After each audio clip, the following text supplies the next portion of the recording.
Hola a todos y bienvenidos a una edición más de Conceptos Bíblicos. El título de esta semana es Acuérdate, no olvides. Y es que en un mundo de pecados se nos hace demasiado fácil, o pudiéramos decir natural, el olvidar las cosas buenas que suceden a nuestro alrededor y en nuestras vidas, mientras constantemente recordamos todo lo malo que hemos vivido y que nos han hecho en el pasado. Es por eso que en la Biblia vamos a encontrar muy a menudo palabras como acuérdate y expresiones como no olvides. Sin embargo, estas palabras también son usadas por el enemigo constantemente, porque así como son de poderosas para mantenernos en la libertad que Dios nos dio en Jesús, también son poderosas para mantenernos esclavizados a nuestro pasado y a lo que somos, y por ende evitar que vayamos a Dios. Ahora, acuérdate y no olvides, son parte de las medidas de emergencia que Dios ha tenido que usar en el proceso de restauración. Comencemos.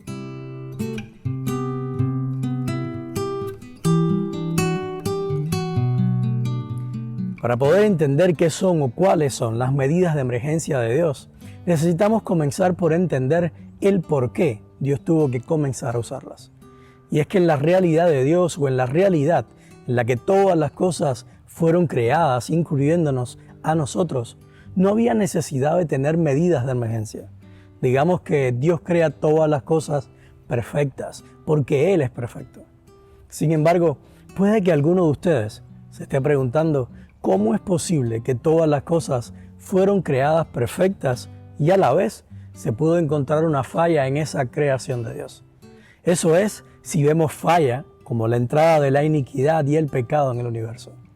Y esta es una pregunta muy válida y muy importante, porque de alguna manera nuestro concepto de perfección es el de algo que está libre de errores o algo que no tiene margen para equivocaciones. En cambio, el concepto bíblico de perfección dista mucho de ser algo así. La palabra hebrea que generalmente se traduce como perfecto es tamín, y que literalmente significa completo, entero, sin mancha, sin tacha e indivisible. Y está relacionada con el Cordero Pascual o el Cordero, que es un símbolo de Cristo en Éxodo 12:5. Porque Dios es completo, es entero, es sin mancha, es de un solo color o de un solo carácter, porque en Él no existe ningún tipo de división o variación. La Biblia expresa este concepto de la perfección de Dios con expresiones como Jehová uno es, Deuteronomio 6:4. O como dice Zacarías 14:9, hablando de la restauración final, en aquel día Jehová será uno, y uno su nombre o su carácter. También en Hebreos 13:8, el autor lo expresa al decir, Jesucristo es el mismo ayer, hoy y siempre, que viene siendo lo mismo que expresa Santiago 1:17 al decir, Dios es siempre el mismo, no hay cambio ni sombra de variación en él. Finalmente, el discípulo amado nos muestra la perfección de Dios desde otra perspectiva, al decir en 1 de Juan 1:5, Dios es luz y en Él no hay nada de oscuridad. Eso quiere decir que cuando decimos que Dios creó todas las cosas perfectas, como Él mismo es perfecto, lo que estamos diciendo es que Dios crea cada cosa y cada ser viviente completo, entero, sin mancha, de un solo color o de un solo carácter, sin división ni variación, o lo que es lo mismo, sin mezcla de oscuridad. Sin embargo, la iniquidad y el pecado abrieron una brecha en la perfección de todo lo creado, haciendo así que todas las cosas y cada uno de nosotros dejáramos de ser completos, sin manchas e indivisibles, para comenzar a vivir en una realidad dual, con manchas y con un carácter dividido, que provoca nuestra destrucción y la de todo lo que tocamos. Y es esta realidad la que necesita desesperadamente que Dios actúe por medio de medidas de emergencia que favorecen el proceso de restauración. Ahora, algo bien importante es que esta brecha que abrió el pecado en la perfección de todas las cosas creadas vino como resultado de la gran mentira de Satanás sobre el carácter de Dios y los principios de su gobierno, que destruyó la confianza mutua que existía en la familia de Dios. Y yo te pregunto, teniendo en cuenta lo que significa perfección para Dios, lee Mateo 5:8. ¿Qué quiso decir Jesús al decirnos que seamos perfectos como nuestro Padre Celestial es perfecto? Nota las cosas que en la Biblia se mencionan como que tienen un carácter dual o dividido. Por ejemplo, lee Génesis 2:17. Si comparamos este árbol con el árbol de la vida, ¿cuál de los dos tiene un solo carácter o es indivisible? ¿Y cuál está dividido o tiene variación en él? ¿Qué pasaba si el hombre comía del árbol de la vida? ¿Y qué pasaba si el hombre comía del árbol del conocimiento del bien y del mal? ¿De cuál de los dos Dios nos advirtió para que no comiéramos? Lee Santiago 3 del 8 al 12. ¿Con qué se compara la boca que de ella salen bendición y maldición? ¿Debería salir de una misma boca bendición y maldición? ¿Crees que de la boca de Dios puede salir entonces bendición y maldición? ¿Qué hacemos entonces con las supuestas maldiciones de Dios que están en la Biblia o que presenta el libro de Deuteronomio? Lee Apocalipsis 3 del 15 al 16. ¿Qué enferma a Dios al punto de hacerlo vomitar? ¿Te has dado cuenta que todas estas cosas de las cuales Dios nos advierte porque nos hacen daño tienen un carácter dual o están divididos o divididas en sí mismas? ¿Qué te dice esto de la perfección de Dios y de la restauración final? En cierta manera, podemos decir que toda la Biblia es una medida de emergencia de Dios, porque si no hubiera existido el pecado, tampoco hubiéramos necesitado una palabra escrita que nos mostrara quién es Dios. Sin embargo, muchas de las medidas de emergencia de Dios se manifiestan en forma de leyes u ordenanzas. Y son estas las que quiero analizar con ustedes debido a que estamos estudiando el libro de Deuteronomio. Como ya sabemos, el libro de Deuteronomio es conocido como la segunda ley, no solo porque aparecen nuevamente los 10 mandamientos, sino porque también presenta todas las leyes dadas a Israel y todas ellas son las medidas de emergencia que Dios usó en el antiguo pacto para que los hombres dirigieran su vista a Él. Ahora, lo más probable es que ya alguno de ustedes se esté preguntando, ¿cómo es que estoy incluyendo a los 10 mandamientos dentro de las medidas de emergencia de Dios? Y la respuesta está en Gálatas 3:19, donde Pablo pregunta, entonces, ¿para qué sirve la ley? Y él mismo responde, pues fue añadida por causa de las transgresiones, hasta que viniera el descendiente a quien se refiere la promesa. Otras versiones dicen que la ley fue dada hasta el momento en que llegara Cristo. Ahora, noten ustedes que la emergencia de añadir la ley al pacto de Dios fue por causa de las transgresiones del pueblo. Ahora, la palabra que se traduce como transgresiones es en el griego parábasis. Y entre otras cosas, significa crear una brecha en algo que está establecido o que ha sido promulgado. Pero a su vez esta palabra viene del verbo parabaino, que se refiere a uno que abandona su confianza. Por lo tanto, cuando interpretamos Gálatas 3:19, teniendo en consideración la imagen completa que la Biblia nos muestra dentro de la perspectiva del gran conflicto, podemos decir que los 10 mandamientos son dados o añadidos al pacto de Dios como un apéndice, debido a que Israel había perdido o abandonado su confianza en Dios como el único que es fiel para cumplir sus promesas. Y esto concuerda perfectamente con la segunda parte del verso, porque Pablo dice que la ley fue dada hasta que viniera el descendiente, o hasta que viniera Jesús, porque solamente Jesús puede hacer que confiemos nuevamente en Dios al mostrarnos que nuestro Padre es bueno siempre y que nos ama tanto como Él. Ahora, esta misma idea, Pablo la vuelve a explicar en el mismo capítulo 3 de Gálatas, pero por medio de una ilustración donde presenta la ley o los 10 mandamientos como un tutor.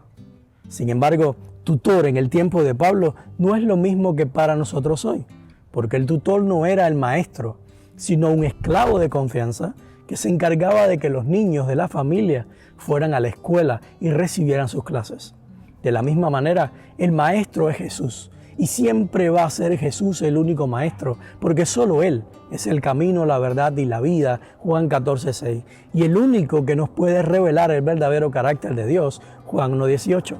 En cambio, la ley o los 10 mandamientos solo nos pueden guardar y brindar protección hasta que estemos en los brazos de Cristo.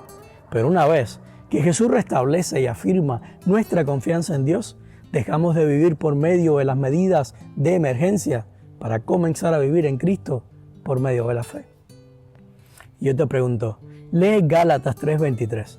¿Qué pasa con la función de la ley una vez que la fe es revelada por medio de Jesús. Lee 1 Timoteo 1, del 8 al 9. ¿Para quiénes es la ley? ¿Para los justos o para los injustos? ¿Para los hacedores del bien o para los rebeldes y malvados? La versión La Palabra dice que la ley no está hecha para el buen ciudadano. Y la versión del Nuevo Testamento en inglés, J.B. Phillips, dice que la ley no es para los hombres que tienen principios y dominio propio. Ahora lee Gálatas 5, 22 al 23. ¿Qué relación tiene el fruto del Espíritu con lo dicho en 1 Timoteo 1, del 8 al 9, teniendo en cuenta las diferentes versiones mencionadas? Finalmente, ¿cómo entiendes 1 Timoteo 1, del 8 al 9 a la luz de 2 Corintios 5, 17? Todas estas cosas que hemos visto hasta aquí nos ayudan a entender por qué en Deuteronomio se repite tantas veces el acordarse de las leyes y el no olvidarse de los mandamientos para cumplirlos o ponerlos por obra. Y es que a pesar de que toda la humanidad vivía bajo las medidas de emergencia de Dios desde la caída del hombre en Edén, Israel, más que ningún pueblo, necesitó que se le recordara estas medidas constantemente. Imagina que, como vimos anteriormente, los 10 mandamientos fueron dados como medidas de emergencia, no a Adán y a Eva, tampoco a Noé y a su familia, y mucho menos a Abraham y a sus 12 hijos, sino a Moisés y al pueblo que salió de Egipto. Eso quiere decir que en Israel el nivel de desconfianza, tanto en Dios como en sus semejantes, era extremo. Es por eso que no se ve a menudo confianza mutua en las historias de Israel. Y donde no hay confianza mutua, no hay perfecta libertad, porque las personas no pueden ser ellas mismas o decir lo que piensan sin el temor de ser juzgadas o criticadas. Tampoco hay completa seguridad, porque todos cuidan sus propios intereses y no dudan en lastimar a otros, ya sea en palabras o físicamente, si es que eso les trae algún beneficio personal. Finalmente, donde no hay confianza mutua, tampoco hay felicidad, y mucho menos felicidad abundante. Por lo tanto, donde no hay confianza mutua, no hay perfección o un estado de ser completo, entero e indivisible. Y esta era la realidad de Israel. Es por eso que en Deuteronomio 6, del 6 al 9, haciendo referencia a los 10 mandamientos y a las demás leyes y estatutos que Dios le dio a Israel, Moisés dice: estas palabras que hoy te mando cumplir estarán en tu corazón, y se las repetirás a tus hijos. Hablarás de ellas cuando estés en tu casa, y cuando vayas por el camino, y cuando te acuestes, y cuando te levantes.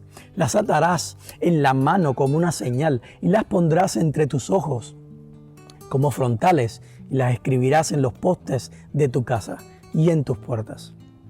Ahora imagina que tú te levantas cada mañana y le tienes que decir a tu familia: por favor, hijo, hoy cuando vayas a la escuela recuerda no matar a tu compañero de clase si te dice algo que no te guste o no come vegetales como tú.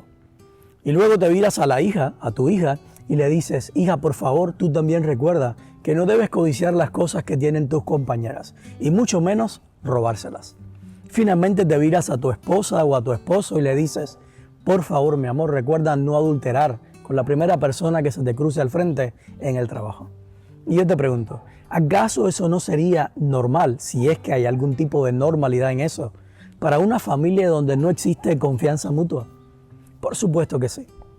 Porque donde no hay confianza mutua, constantemente hay que levantar leyes y ordenanzas que sirvan para proteger a los miembros de esa familia.